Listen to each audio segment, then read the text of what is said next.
मेरे चैनल में आपका स्वागत है। अगर आपको यह वीडियो पसंद आता है तो सब्सक्राइब करना ना भूलें। एक चाइनीज एफएमवी गेम जिसमें आप एक ऐसे आदमी के रूप में खेलते हैं जो सो कॉल्ड गोल्ड डिगर की एक सीरीज से बदला लेने निकला है। ऐसी औरतें जो प्यार करने वाले आदमियों को धोखा देकर उनसे ढेर सारे पैसे ऐंठ लेती हैं और फिर गायब हो जाती हैं। इस गेम ने देश को ऑनलाइन जेंडर कैओस के एक जाने पहचाने चक्र में डाल दिया है। इंटरनेट पर जेंडर मिसोजिनी और साइबर बुलिंग को लेकर बहस छिड़ी हुई है। गेम बनाने वाले को सोशल मीडिया से बैन कर दिया गया है। यहां तक कि नेशनल मीडिया आउटलेट भी इसमें शामिल हो रहे हैं। देखा, आखिर में हम सच में इतने अलग नहीं हैं। रिवेंज ऑन गोल्ड डिगर्स, जैसा कि सिक्स टोन ने रिपोर्ट किया है, पिछले महीने रिलीज हुआ था और यह आपको वू युलुन से मिलवाता है। एक ऐसा आदमी जिसके पूरी तरह से पॉलिश किए हुए जूते कभी उसे पिग बुचरिंग स्कैम की दुनिया में ले गए थे। तब से उसने अपना जीवन अपना बदला लेने के लिए समर्पित कर दिया है। गेम एक के बाद एक काल्पनिक हेडलाइन के साथ खुलता है। दावा करता है कि मॉडर्न सायरन मासूम आदमियों से हजारों की ठगी कर रही है, जबकि कैमरा एक अराजक कॉन्स्पिरेसी बोर्ड पर घूमता है जो मेहनती आदमियों को लूटने के लिए औरतों द्वारा किसी बड़े आपराधिक साजिश का सुझाव देता है।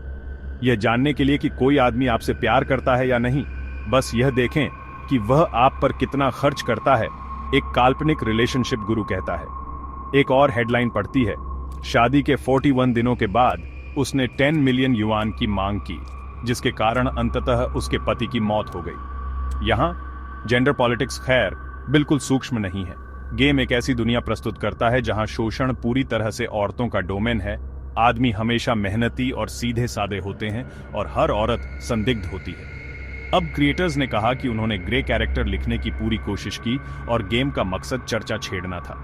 लेकिन ऐसे नेक हीरो और शातिर महिला विलेन के साथ गेम को औरतों को उनकी जगह दिखाने के बारे में एक तरह की सेक्सिस्ट विश फुलफिलमेंट के रूप में देखना मुश्किल नहीं है। इसीलिए लॉन्च के तुरंत बाद यह तुरंत हिट हो गया और स्टीम के ग्लोबल टॉप सेलर्स में ऊपर चढ़ गया। एंटी फ्रॉड नहीं बल्कि एंटी वुमन, एक चाइनीज न्यूज आउटलेट ने निंदा की। एक गुमनाम औरत ने बीबीसी को बताया, मुझे लगता है कि इस तरह का गेम बस आदमियों और औरतों के बीच दुश्मनी बढ़ाता है। यह औरतों को एक बार फिर से हीन सेक्स के रूप में चित्रित करता है, जिसे जीवन यापन के लिए आदमियों को खुश करने के लिए मजबूर किया जाता है। चाइनीज सोशल मीडिया पर हंगामा है और गेम के क्रिएटर हांगकांग के डायरेक्टर मार्क वू को रिलीज के बाद बिलिबिली से बैन भी कर दिया गया था। जैसे जैसे विवाद बढ़ा, गेम ने तुरंत अपना नाम गोल्ड डिगर गेम से बदलकर अधिक क्लिनिकल इमोशनल फ्रॉड सिमुलेटर कर दिया, लेकिन नाटकीय English title revenge on gold diggers को रखा। इससे कोई मदद नहीं मिली, बहस जारी है। इसमें कोई हैरानी नहीं, न केवल इसलिए कि इंटरनेट हर जगह इंटरनेट है, बल्कि इसलिए कि इमोशनल फ्रॉड सिमुलेटर वास्तविक जीवन की त्रासदियों से जुड़ा है। पिछले साल चाइनीज स्ट्रीमर पांग माओ, असली नाम लियू, ने अपनी जान ले ली।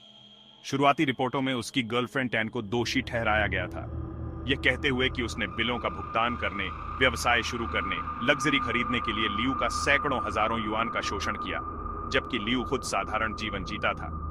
टैन ऑनलाइन नफरत का शिकार हो गई। उस पर लियू को मौत के घाट उतारने का आरोप लगाया गया।